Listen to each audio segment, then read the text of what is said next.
जुगलबंदी पहन के और थापक ठहुआ चंदन पोत के और इत्र फुले लगा के माला माला डाल के पर अच्छी तरह ब्रजवासी बन के पक्के ना आते। अब इन कपड़न में तेरे मामा के सामने भिख मंगाने लगेंगे। कन्हैया बोले तो नाराज काय को है रहे हो, मामा के यहाँ कोई कमी है का? बोलो का चाहिए? ब्रजवासी बोले सबसे पहले बढ़िया पोशाक चाहिए। जरूर मिलेगी भैया। आगे बढ़े कि सामने से एक धोबी जी दिखे, वो भी कंस का धोबी, अहंकार में भरा तना हुआ, मूंछों पर ताव मारता चला आ रहा था। भैया अधिकारी से ज्यादा चपरासी को अभिमान होता है। बड़ा अकड़ के निकट आते ही प्रभु मुस्कुरा के बोले मामा जी राम राम। धोबी आंखें फाड़ के देखने लगा, ये भांजा मेरा कहां से आ गया? क्यों भाई मामा कैसे बोला? भगवान हंस करके बोले यहाँ के महाराज कंस है ना, वो मेरे सगे मामा लगे। तो फिर मामा के गांव में जो मिले सो सबरे मामा, या नाते आपू है गए। धोबी बोला अच्छा अच्छा, तुम ही कृष्ण बलराम हो क्या? मुझे सब मालूम है, तेरे मामा ने तुझे क्यों बुलवाया है। अच्छा, भगवान बोले तब तो तुम्हें सब पता ही है। तो दो चार कपड़े ने अपने पोटरी से निकाल के दे दो, आनंद आ जाएगा। ने बढ़िया से कपड़े पहन के स्वागत करवावे में। इतना सुनते ही लाल पीला हो गया धोबी, तमाम गालियां सुना डाली। ईदृशा नहीं बबासांसी नित्यम गिरी बने चरा। अरे जंगली कहीं के, जंगलों में गायों के पीछे भागते जिंदगी गुजार दी, और राजसी वस्त्र महाराज के तू कभी देखा भी है जो पहनेगा? सोई भगवान ने घुमा के एक थप्पड़ मारा और रजकस्य कराग्रेण सिर कायादपातयत। एक थप्पड़ में ही उस रजक का सिर कट के दूर गिरा। बोल कृष्ण बलदेव की। ब्रजवासियों ने जोर से जय जयकार बोली। कन्हैया बोले ब्रजवासियों छांट लो अपने अपने कपड़ा, सब अपने ही हैं। खोल खोल के पोटली जाकू जो पसंद आया उसको निकार निकार के पहन लियो। बाकी के सबरे दर्शकन को लुटाई दिए, तुम पहनो और प्रेम से मेला घूमो। पर पहन के जब ब्रजवासी चरवे लगे तो पूरी सड़क साफ होवे लगी। ब्रजवासी बोले लाला कपड़ा है तो बड़े चमकीले भड़कीले, पर देख तो भैया रास्ता साफ कर रहे हैं, ये तो बड़े ढीले हैं। भगवान बोले अब ज्यादा ढीले हैं तो नेक ऊपर लटकाए लो, अपनी मर्जी से छांटे। जब ऊपर लटकाए पकड़े तो ऐसे लगे जैसे हैंगर से टांग दे हो। अरे कन्हैया आनंद ना आयो भैया इन कपड़न में। भगवान बोले तो आपने संभाल के चलो, आगे कछु व्यवस्था देखेंगे। सारे ब्रजवासी पकड़े चले जा रहे हैं, ढीले ढाले कपड़े। दर्जी ने देखा तो बड़ी हंसी आई कि नया फैशन का हाथ से चल पड़ा, सबके सब ढीले ढाले कपड़े। तुरंत भगवान को देखते ही दौड़ा आया, अरे सरकार आपकी आज्ञा हो जाए तो ने ये ढीले ढाले कपड़े जो दिख रहे वो मैं ठीक कर दूं। भगवान बोले वाह भैया तेरे मुंह में घी शक्कर, जल्दी कर भैया हम तो ये देख रहे। अरे आओ आओ सरकार, मेरा सौभाग्य होगा। सबको अपनी दुकान पर लाके सबका नाप लेकर के और सब मित्रों को बुला के फटाफट सबके वस्त्र सिल करके अपने हाथों से पहना दिए। ब्रजवासियों को जब बढ़िया व्यवस्थित वस्त्र पहनवे में आए गए, गदगद हो गए पूरे। कन्हैया आनंद आ गयो, अब तो यह पोशाक में हम ही राजकुमार लग रहे हैं। भगवान बोले भैया दर्जी तेने हमारे ब्रजवासी प्रसन्न कर दे, बोल तो को काहे नाम दई जाए। दर्जी ने मन में सोचा धोबी को क्या इनाम मिली वो तो देख ले। हाथ जोड़ के बोला सरकार आपकी दया दृष्टि बनी रहे, मोह कछु ना चाहिए, कृपा बनी रहे सरकार। भगवान बोले अच्छा जाओ, तो हमारा आशीर्वाद है, तुम खूब फलोगे फूलोगे। तो आजकल आप देख ही रहे हो महाराज, दर्जी कैसे फल फूल रहे हैं। जितने को कपड़ा उतने की ही सिलाई, और दूल्हा सरकार की पोशाक हो फिर तो कहना ही क्या, माला माल है गए दर्जी। ब्रजवासियों से बोले भैया अब तो कोई कसर ना है। ब्रजवासी बोले लाला आनंद तो आ गया या कपड़ा में, ने कसर तो है। क्या कसर है? बोले ब्रजवासी ने के गले में जब तक मोटी सी माला ना पड़ी हो तब तक आनंद ना आवे। ब्रजवासी माला के बड़े शौकीन, कहीं कहीं नहीं मिलेगी माला तो स्वयं अपने हाथ से बाजार में खरीदेंगे, और बढ़िया माला खरीद के बिहारी जी में ले जाके दिखाई देंगे, जय हो बिहारी जी महाराज। दूर से ही दिखाई दे और प्रसादी बना के पहन ले। भगवान बोले अच्छा चलो कछु माला को प्रबंध करें। तो ततः सुदामनो भवनम मालाकारस्य जगमतु। एक सुदामा नाम का माली माधव का अनन्य भक्त मथुरा में रहता था। भगवान उसके घर पहुंचे। कितने लोगों ने घर आने को कहा पर किसी के यहां नहीं गए और माली के यहां बिन बुलाए पहुंच गए, क्योंकि अनन्य भक्त था। जो माधव का दर्शन किया घर में मुग्ध होके नाचने लगा। जितनी मालाएं थी सब उठा लाया और उसके पास था भी कुछ नहीं। मोटी सी एक बढ़िया सी माला माधव के कंठ में डाली, बाकी सारे ब्रजवासियों को माला पहना के साष्टांग दंडवत प्रणाम करके स्वागत करने लगा। भगवान ने उसे विशुद्ध पराभक्ति का आशीर्वाद दिया और आगे बढ़ ली। और बोलो भाई ब्रजवासियों। ब्रजवासी बोले लाला बढ़िया पोशाक मिल गई और गले में मोटी सी माला गिर गई, पर नेक कसर और है। अब का कसर पड़ गई भैया? बोले लाला तू अच्छी तरह जाने, ब्रजवासी के माथे पे जब तक थापक धुआ चंदन न पोते तब तक आनंद न मिले। ठीक है भैया चलो। और 4 कदम आगे बढ़े तो क्या देखा कि 3 जगह से टेढ़ी मेढ़ी कुबड़ी चंदन का पात्र लिए चली जा रही है, बड़ी सुगंध आ रही है। देखते ही भगवान ने आवाज लगाई, अरे सुंदरी जी। कुब्जा ने जिंदगी में पहली बार यह संबोधन सुना। सुंदरी संबोधन सुनते ही तुरंत पीछे मुड़ी और माधव की छटा देखते ही दौड़ी दौड़ी चली आई। बोल वृंदावन बिहारी लाल। भगवान के पास आके बोली सरकार आपने मोते कछू कही का? भगवान बोले हाँ सुंदरी हम आप ही ये बुलाए रहे। अहो भाग्य महाराज कहो। भगवान बोले पहले तो आप अपनो परिचय दो, आप कौन हो? कुब्जा ने बड़े प्रसन्नता पूर्वक परिचय दिया। दास्यास्म हम सुंदर कंस सम्मता त्रिवक्र नामायनुलेप कर्मणि मदभावितं भोजपतेरति प्रियं विना युवाम कोन्यतमस्तदर्हति। महाराज मैं सैरंध्री हूं, कंस की दासी। मेरे हाथ का घिसा हुआ चंदन पूरे मधुपुरी में इतना प्रसिद्ध है कि मदभावितम भोजपते अति प्रियम। भोजपति कंस को भी मेरा चंदन बहुत पसंद आया, इसलिए दरबार में चंदन देने की सेवा करती। भगवान बोले महाराज कंस मेरे सगे मामा जी लगे, तो का वो चंदन आज हमें दे दोगी जो हमारे मामा जी ये दियो करो? कुब्जा बोली ये तो मेरा सौभाग्य है सरकार के मेरे चंदन को आप लगाओ। अरे आपकी आज्ञा हो जाए तो मैं ही लगा दूं। भगवान बोले वाह तब तो आप ही लगाओ। ठीक है महाराज ये तो मेरा परम सौभाग्य है। अब कुब्जा बिचारी 3 जगह से टेढ़ी चंदन ले ले करके भगवान के माथे पर लेपन करवे लगी। ब्रजवासी भी आगे बढ़वे लगे। हाँ देवी जी ने कितकू भी। देखते देखते महाराज सबरो चंदन पहुंच दियो ब्रजवासी के माथे पे। थोड़े बहुत टिपकी से तो ब्रजवासी को आनंद आवे ना है। गल छप्पा संप्रदाय ब्रजवासियन की अलग है। पूरा मुंह जब तक चंदन से न लिपट जाए तब तक आनंद ना आए। सब चंदन पोत लिया ब्रजवासियों ने, पूरा पात्र ही खाली कर दिया। ब्रजवासी बोले लाला या चंदन में तो बड़ी तरावट है भैया, बड़ी खुशबू है, आनंद बहुत आ गयो, पर एक बात जरूर कहनी पड़ेगी तेने अब आप बिचारी को सबरो चंदन पोत लियो और दियो लियो कछू ना है। अरे दरबार में लेके जाती तो कितनो इनाम मिलतो। भगवान बोले अरे ऐसी क्या बात है, हम ऐसी कीमती चीज देंगे जो काउने ना दी हो, तो निकाल भैया।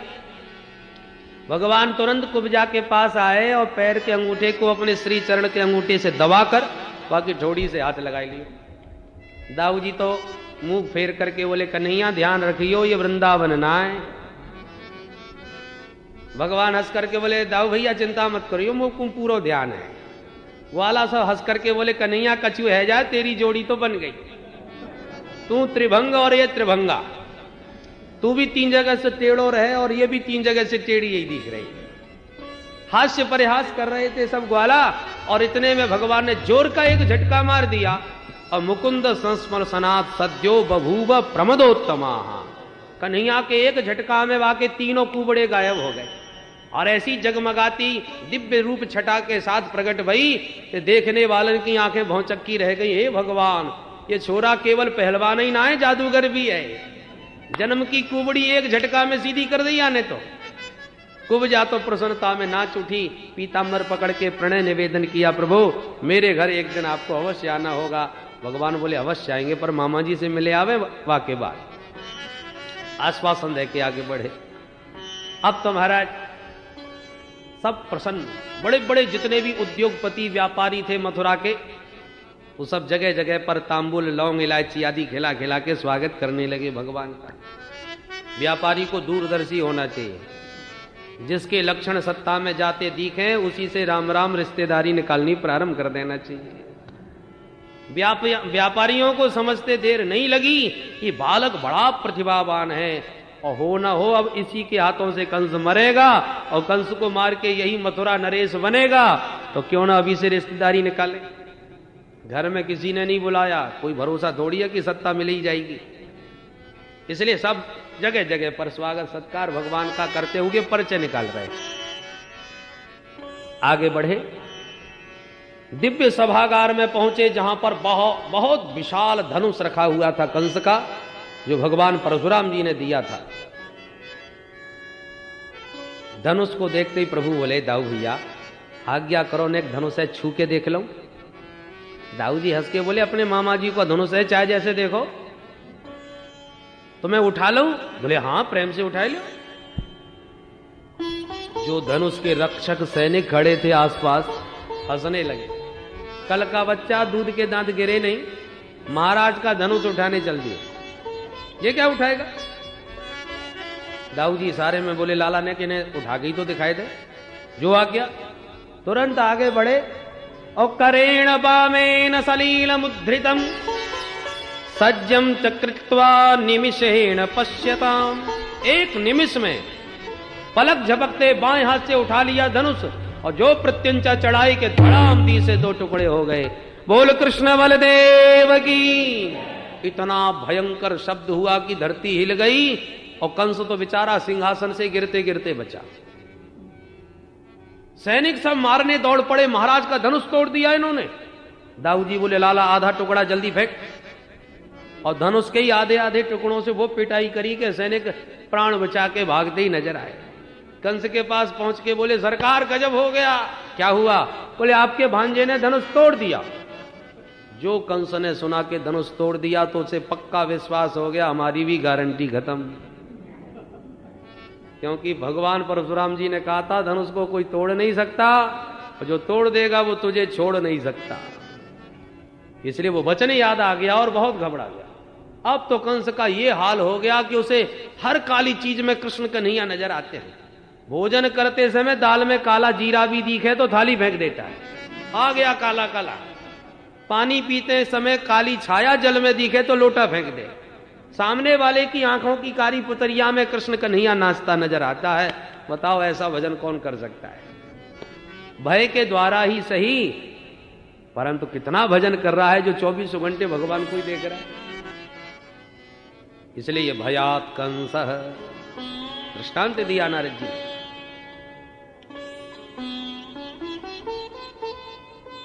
रात्रि होने वाली थी, समय पर्याप्त हो चुका था, इसलिए लौट के भगवान विश्राम घाट बाबा के पास।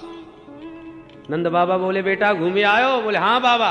लड़ाई झगड़ा तो ना कियो? बोले ना बाबा। चुपचाप बाबा के पास आके सोए। अब रात में कंस को नींद कहां? थोड़ी बहुत नींद आ भी जाए तो बड़ा भयंकर स्वप्न देखता है। स्वप्ने प्रेत परिस्वंग खरयानम विषादनम। भूत प्रेत बुला बुला करके आलिंगन कर रहे हैं। कभी देखता है कि गधे पर बैठ के शरीर में तेल लगा के दक्षिण दिशा में जा रहा हूं, कभी चलते समय परछाई में छिद्र नजर आते हैं। ये सब मृत्यु के संकेत हैं। प्राण घोष शांत हो गया, इसलिए कंस का भय और भी कई गुना बढ़ गया। जैसे तैसे सवेरा हुआ। नंद बाबा बोले, लाला चल। प्रभु बोले, बाबा आप चलो, हम बाद में आएंगे। नंद बाबा तो आगे चल के अपने सभागार में अपने उपयुक्त स्थान पर बैठ गए। बाद में दाऊ भैया के साथ गोविंद चले, और जैसे ही प्रभु ने सभागार में प्रवेश किया तो दरवाजे पर बड़ा विशालकाय हाथी, जिसमें 10,000 हाथियों का अकेले में बल, नाम था कुबलयापीड,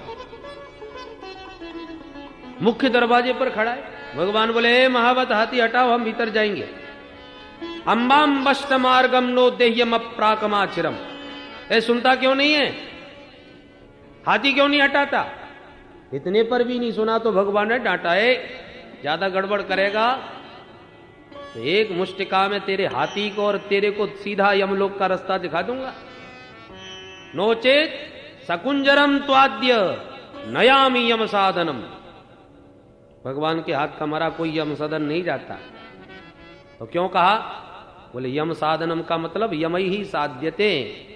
यम नियमादि अष्टांग योगों की सिद्धि से जो गति योगियों को मिलती है वो एक थप्पड़ में हम तुमको दे देंगे। नयामी यम साधनम। महावत कुपित हो गया। मदांध हाथी खड़ा था, उसमें अंकुश मार के भगवान की तरफ दौड़ा दिया। भगवान ने भी दौड़ के तुरंत उसके दोनों लंबे लंबे दांत पकड़ के जोर का झटका मारा।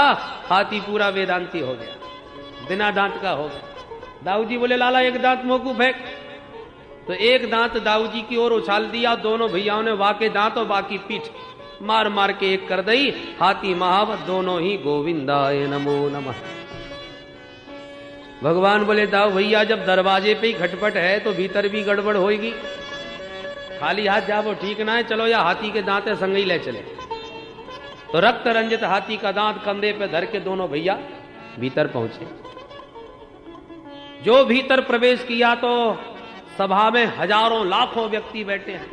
उन लाखों आंखों ने एक साथ भगवान को देखा और सब अपनी अपनी भावना से अलग अलग रूपों में भगवान का दर्शन कर रहे हैं। जाकी रही भावना जैसी, जागी रही भावना जैसी, प्रभु मूर्ति तिन्ह देखी तैसी, प्रभु मूर्ति तिन्ह देखी तैसी, जाकी रही भावना जैसी, जागी रही भावना जैसी।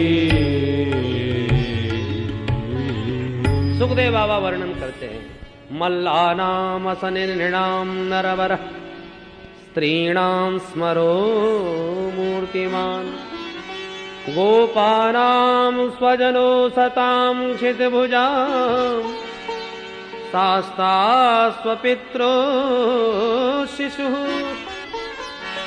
मृत्युर्भोजपते विराड विदुषाम तत्त्वं परम योगिनां वृष्णीनां परदेवते विदितो रंगम गत साग्रज।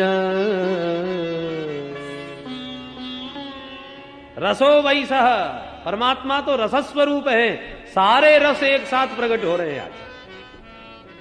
मल्ला नाम असनी, असनी नाम वज्र।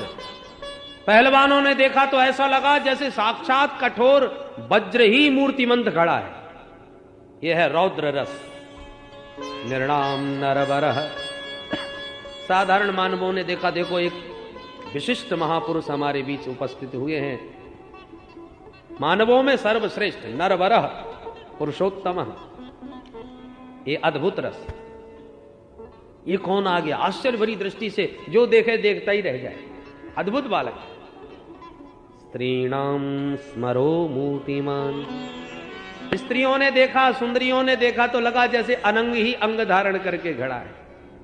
ये श्रृंगार रस मूर्तिमान कामदेव के समान। गोपानाम स्वजनः, ग्वाल बाल जो खड़े हैं, ओ हमारो कन्हैया आ गयो, दौड़ दौड़ करके सब मिलवे लगे गले। उन्हें अपना सखा दिख रहा है। यहां पर सख्य रस और हास्य रस है। असताम क्षितिभुजाम शास्ता, जो दुष्ट प्रकृति के राजा सभा में बैठे थे, उन्होंने जब भगवान को हाथ में हाथी का दांत लिए देखा तो उनको लगा जैसे हम सबका शासक खड़ा है। जो गड़बड़ करेगा उसी की खोपड़ी में दांत पड़ेगा, हाथी का दांत। शासक, महाशासक के रूप में प्रभु का दर्शन हो रहा है। ये वीर रस। स्वपित्रो शिशु, कंस ने वसुदेव देवकी को भी सभागार में बैठा रखा है, नजर बंद करके। कि तुमने अपने बच्चों को बचाने में कसर तो नहीं छोड़ी, अब तुम्हारी आंखों के सामने वो मरेंगे, देखना। बंधक बनाए बैठा रखा है। तो दोनों दंपति आज अपने लाला का दर्शन कर रहे हैं। स्वपित्रोह द्विवचन है, तो दोनों में श्री, क्योंकि नंद बाबा तो अकेले हैं, इसलिए देवकी वसुदेव दोनों को दर्शन हो रहा है। शिशु हो छोटे से, आप उसमें कह रहे हो देखो इतना सा छोड़ के आया था मैं, आज कितना बड़ा हो गया। वात्सल्य उमड़ने लगा, देवकी मैया के नेत्र सजल हो गए। आज 11 वर्षों के बाद वो इतना सा लाला मुझे मिला है, पर न तो बेटा कह पा रही हूं, न पास में जा पा रही हूं, न अंक से लगा पा रही हूं। इसलिए यहां पर दो रस एक साथ प्रकट हो रहे हैं, वात्सल्य और कारुण्य। करुणा भी जागृत हो रही है, क्योंकि पुत्रों की उपस्थिति में भी उनसे मिल नहीं पा रहे। कारुण्य रस और वात्सल्य रस। मृत्युर्भोजपते, भोजपति कंस ने देखा तो लगा साक्षात मौत खड़ी है मेरे सामने, काल दंड लिए यमराज खड़े हैं मेरे सामने। ये भयानक रस। विराट अविदुषाम, अविदुषाम अज्ञानी नाम विराट, मूर्खों को अज्ञानियों को भगवान का दर्शन विराट रूप में हुआ। यह है बीभत्स रस। भगवान ने अभी अभी ताजा ताजा दांत उखाड़ा है ना हाथी का, तो उसमें रक्त लगा है, और रक्त की बिंदु यत्र तत्र गोविंद के श्री अंग में भी लगी हुई है। तो रक्त रंजित वो हाथी का दांत देखकर अज्ञानियों को भगवान के श्री अंग में विभत्स रस का भी दर्शन हुआ। ये भी एक रस है।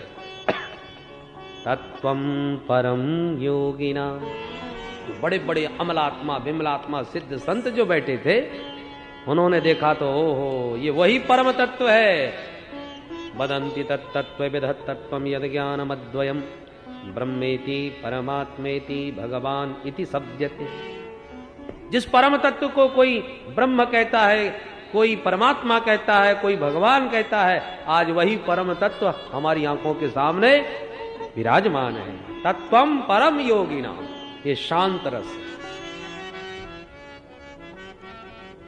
और जो भोजवंशी, कृष्णवंशी, अंधकवंशी, यदुवंशी सब बैठे हुए हैं, वो भगवान से अपना नाता जोड़ रहे हैं। ये मेरा भांजा है, कोई कहता मेरा भतीजा है।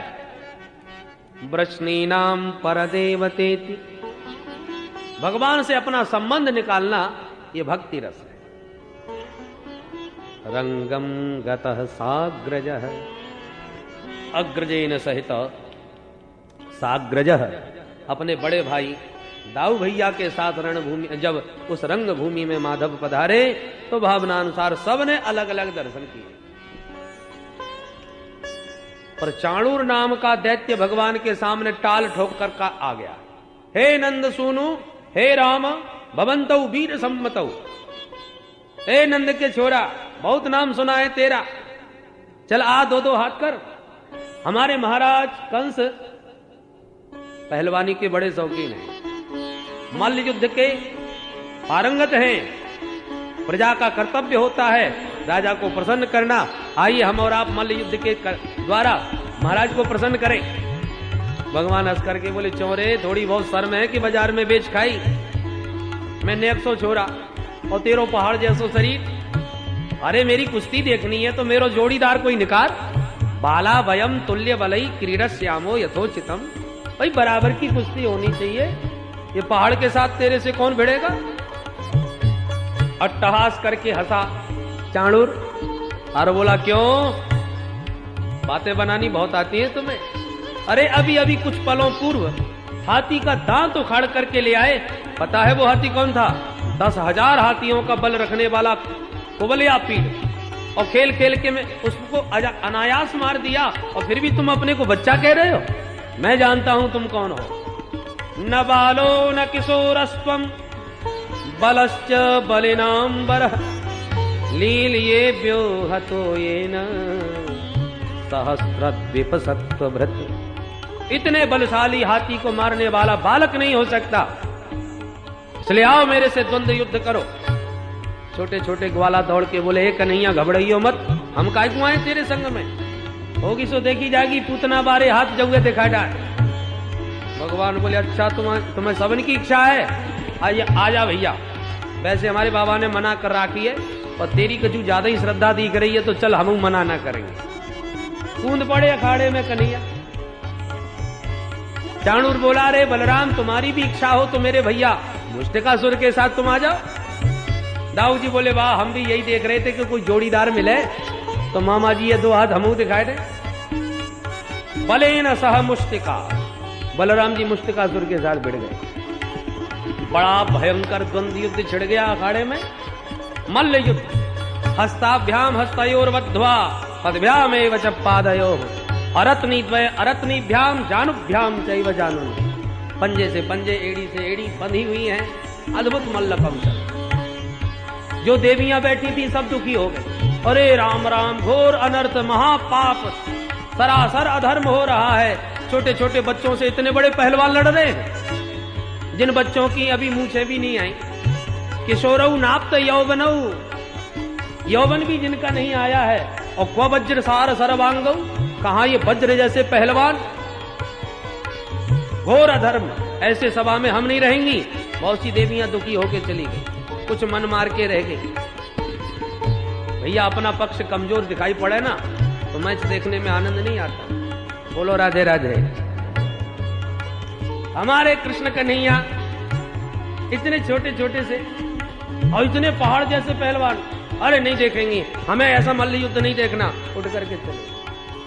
कुछ मन मार के रहेगी, शायद कोई चमत्कार हो। बहुत चमत्कार सुने, परंतु बड़ी देर हो गई लड़ते लड़ते। उच्च सिंहासन पर बैठे कंस को बड़ा क्रोध आने लगा। चाणूर को इशारा किया, मूर्ख घंटा भर हो गया, इन छोटे छोटे बच्चों को एक मुक्का मार के समाप्त क्यों नहीं करता।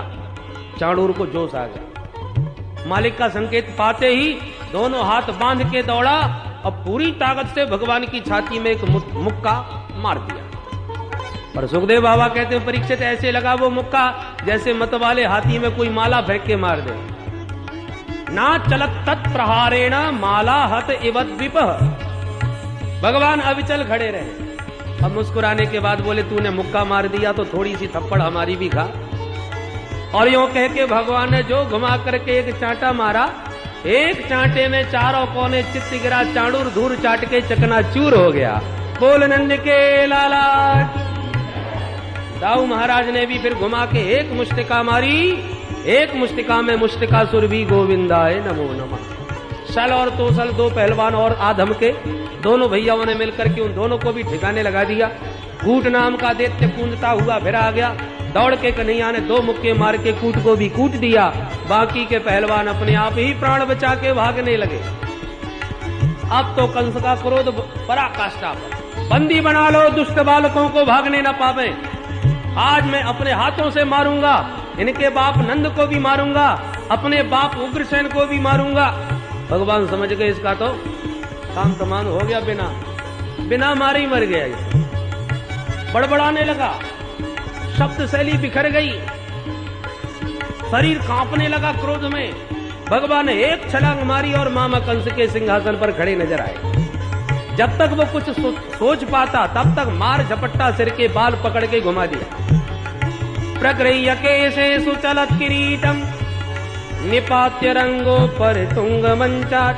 बहुत ऊंचा मंच, सिर के बाल पकड़ के घुमा के याद दिला रहे हैं, मेरी माँ देवकी को विवाह वेला पर तूने गिराया था। केस पकड़ के देवकी नंदन तुझे भी गिराने आ गया। स्मरण दिला के जोर का धक्का मारा।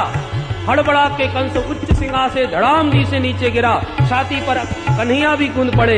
रहे सहे कंस के प्राण भी गोविंदाय नमो नमः। बोल कंस मर्दन भगवान की, भक्त वत्सल भगवान की। कंस का जो काम तमाम हुआ तो कंस के 8 भाई और थे, वो भी सब ले ले हथियार मारने को दौड़े। तो अकेले दाऊ महाराज ने ही हाथी के दांतों से 8 को ठिकाने लगा दिया। 8 समाप्त कर दिए। अब तो पूरी प्रजा में हाहाकार मच गया। चारों तरफ कंस की पत्नी अस्थि प्राप्ति बिलखने लगी, छाती पीट पीट के। भगवान ने जैसे तैसे उन दोनों को समझाया। नंद बाबा ने तो दौड़ के लाला को हृदय से लगा लिया। अरे लाला, इतने बड़े बड़े तेने दैत्य कैसे मार दिए, मेरी समझ में ना आवे। कन्हैया बोले, मैंने एक ना मारो बाबा, तो कैसे मर गए। बोले मोकू तो एक बंदर दिखो। अब आ बंदर ने एक एक धमुकरा धर दिए, सुधारी के सबरे मर गए। नंद बाबा बोले ओहो लाला तेरी लड़ाई भई, झगड़ा भयो और मैंने हनुमान जी याद किए, तो को निश्चित हनुमान जी यही दिखे होंगे, वही पहलवान के देवता हैं, अतुलित बल धाम। नंद बाबा अब भी अपने लाला को नन्ना सा लाला ही समझ रहे हैं।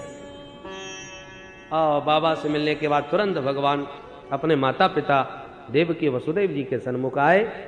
मातरम पितरम चैव मोचयित्वाथ बंधनात्